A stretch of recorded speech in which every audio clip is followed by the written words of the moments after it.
સગા સંબંધી બધું સારું કરજો બાપા. દુઃખનું કોઈ નહીં. એ બધા સુખ હતું સુખમાં, પણ દુઃખમાં નહીં. હવે ખબર પડી મને. મારા મનમાં એમ હતું કે કાલ ઘર પણ આવશે.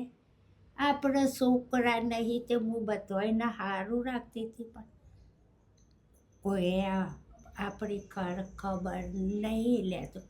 કોઈ નહીં, ભગવાન છે ઉપર, એને અવતાર આલ્યો છે તે હસી દસી પાર પાડશે.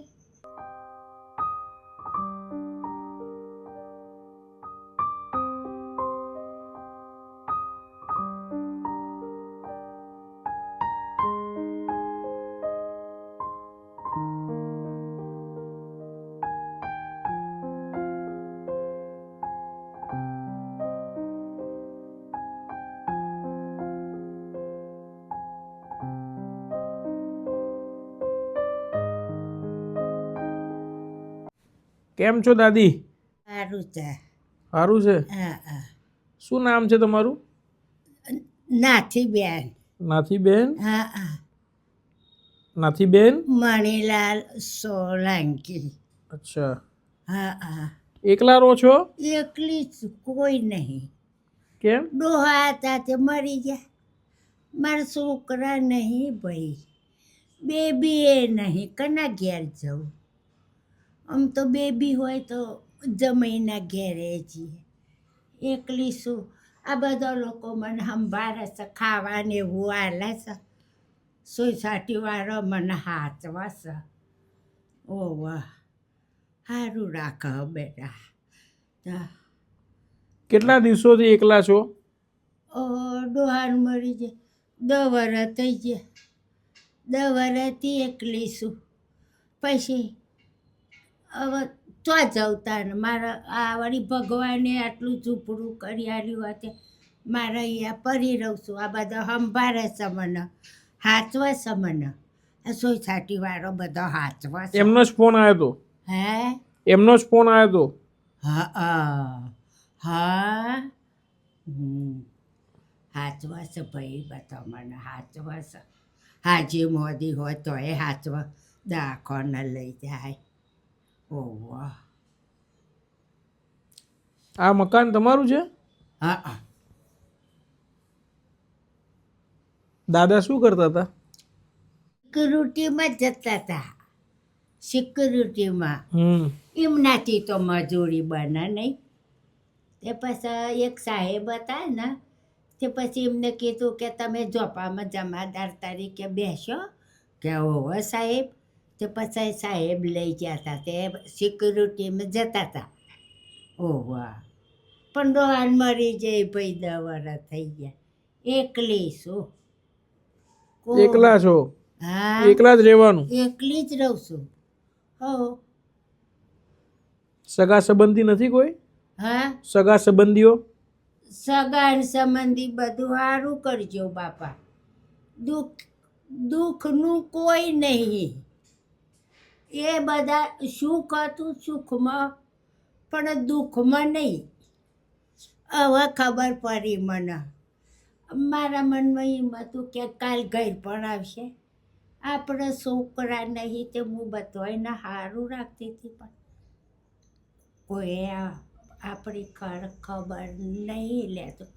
કોઈ નહીં, ભગવાન છે ઉપર, એને અવતાર આલ્યો છે તે હસી દસી પાર પાડશે. કોઈના હૃદયમાં ભગવાન વસે. એ તો મને સંભાળે, એમ તો બચારા બધા સંભાળે મને. અમે દાદી સંસ્થા ચલાવીએ છીએ. હા ભાઈ. સંસ્થા ચલાવીએ છીએ. સંસ્થા ચલાવ? સારું બાપા. તમારી મદદ કરવા માટે આવ્યા છીએ. સારું બાપા, ભલે ભગવાન તમારું ભલું કરશે.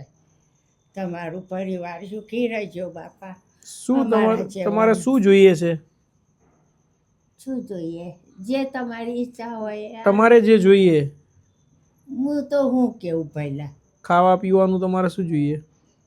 ખાવા પીવાનું જે તમે ઈચ્છા કરીને આલશો એ તમારી ઈચ્છાની વાત છે. એ તો રો છો કેમ દાદીમાં? રોડશો નહીં, રોવાનું નહીં. રોવાનું એ નહીં, તો ટેન્શન ના લો. રોવું આવી ગયું તમને જોયા એ કહો.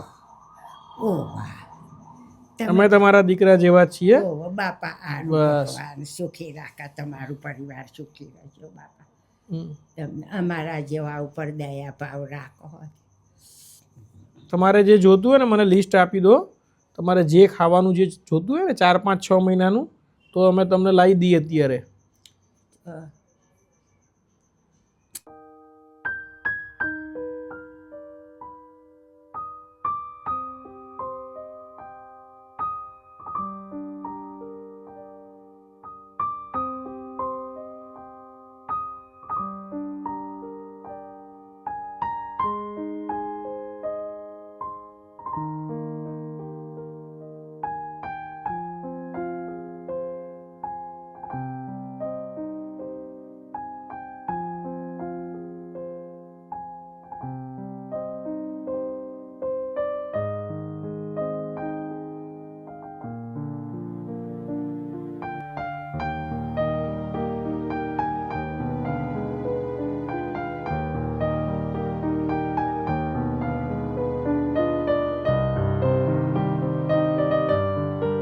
બા, તમે જેટલું કીધું હતું ને હા, એ બધું આવી ગયું.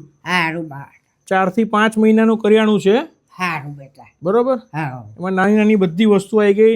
તમારે નાસ્તો કરવો હતો તો બિસ્કિટ ને જે તમે કીધું હતું ને હા હા, બધું આવી ગયું છે. સારું સારું. જેમને તમને મદદ કરી છે ને એમનું નામ કીર્તિબેન નિલેશભાઈ બથિયા છે, પછી કૃષ્ણાબેન ઠકરાલ, મીરાબેન અને ટીનાબેન ઠકરાલ અને આકાશભાઈ, આ બધા લંડન રહે છે. એ લોકોએ આખા પરિવાર તરફથી આ મદદ મોકલી છે એમને. સારું બાપા. તો એમને બધાને આશીર્વાદ આપો. હા, સુખી રાખે એનો પરિવાર સુખી.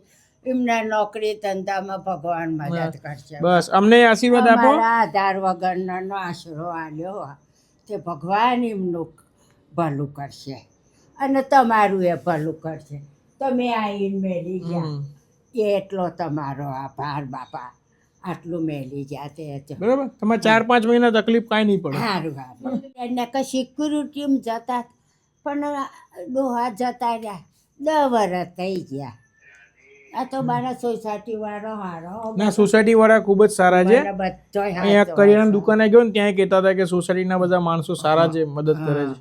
તમને શું થયું હતું હાથમાં? કરંટ લાગ્યો તો.